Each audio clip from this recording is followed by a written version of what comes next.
Subscribe the Complete Computer Education channel and hit the bell icon to get the first notification of the videos. नमस्कार, the complete computer education में आपका एक बार फिर से स्वागत है। और आज के वीडियो में हम जानेंगे स्टोरेज के बारे में और फॉर्मेटिंग टाइप्स के बारे में, क्योंकि जो कंप्यूटर है उसमें फॉर्मेटिंग के कितने टाइप हैं, हार्ड डिस्क को फॉर्मेट करने के, ये जान लेना बहुत ज़्यादा ज़रूरी है। और जो स्टोरेज मीडिया है हमारे कंप्यूटर पे, उसको भी जानना ज़रूरी होता है। अगर आप कंप्यूटर सब्जेक्ट में आगे बढ़ रहे हैं, प्रोफेशनल लाइफ आप उसमें सेट करना चाहते हैं, तो यहाँ पर ये जो विषय है आपके लिए बहुत ही लाभकारी साबित हो सकता है। तो आप सभी का इस वीडियो में मैं बहुत बहुत स्वागत करता हूँ। और इस वीडियो को आगे बढ़ाने से पहले मैं ये कह देना चाहता हूँ कि प्लीज़ आप इस चैनल को सब्सक्राइब कीजिए और इस वीडियो को पूरा देखिए, जो विषय है उसको अच्छे से समझने के लिए। तो अब आगे चलते हैं और यहाँ पे सबसे पहले हम समझ लेते हैं जो स्टोरेज हैं हमारे रैम और रोम के बारे में बात हो रही है। तो ये जो रैम और रोम है ये प्राइमरी मेमोरी के अंतर्गत आते हैं हमारे कंप्यूटर में। और जो रैम का जो मुख्य कार्य है वो है टेम्परेरी स्टोरेज करना, कि जो भी टास्क आप अपने कंप्यूटर पे कर रहे हैं तो वो करंटली टास्क अगर आपने उसको सेव नहीं किया है तो वो आपके रैम के अंदर स्टोर होता है, और इलेक्ट्रिसिटी कट होने पर वो इरेज हो सकता है।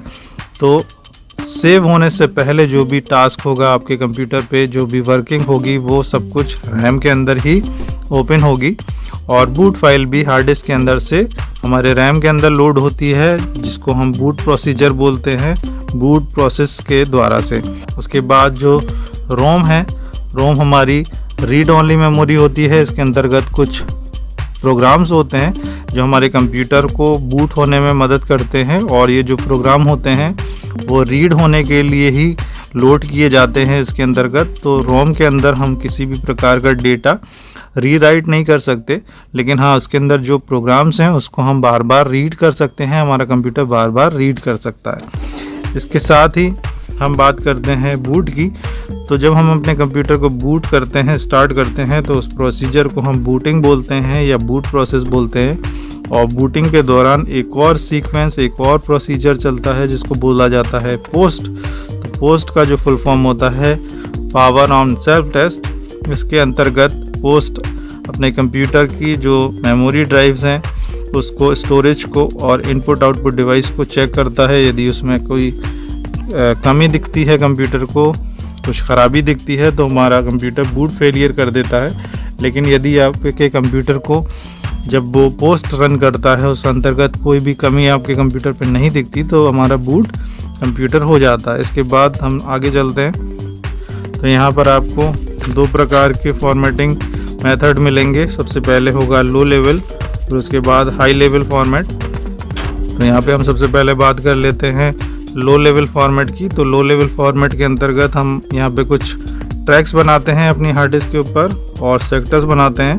तो ट्रैक्स और सेक्टर्स हमारा फर्स्ट सीक्वेंस होता है हमारे हार्ड डिस्क के ऊपर, क्योंकि जो हार्ड डिस्क होती है वो ब्लैंक होती है। और लो लेवल फॉर्मेट पर हम उसके अंदर ट्रैक्स और सेक्टर्स बनाते हैं, जिसके ऊपर एलोकेशन टेबल लोड किया जाता है। और एलोकेशन टेबल के ऊपर ही हमारी विंडोज़ या रजिस्ट्री जो है, फाइल के पाथ जो हैं वो लोड होते हैं।